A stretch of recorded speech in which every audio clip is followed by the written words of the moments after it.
Are you tired of this white PowerPoint slide too and wanna fill in some colors? Let's do this thing. Go to Insert tab.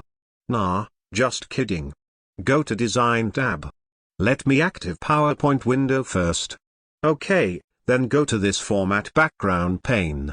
As you can see, it says here, Picture or Texture Fill. What are you waiting for? Just click it.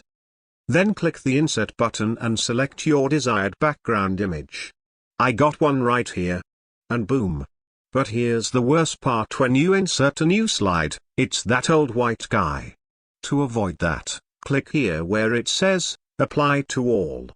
As you can see, when you insert a new slide, the background changes apply to it as well. And yes, you guessed it right. You can select the gradient fill as well.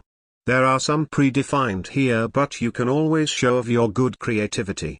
Then there's this pattern option as well. I don't know man, but it looks like Grandpa's jersey. But it's here if you need it. Also, Grandma's gonna be mad if she found out there's no pink color. Let's make her happy. Where's pink? Ah, there it is. Granny is gonna be happy when she finds out, but let's keep it dark. And before you dislike the video, I want you to know that my psychiatrist is on a vacation. Anyway, that's it. You learned how to add a custom background to your PowerPoint. Subscribe to Quick S if it helped. Latters.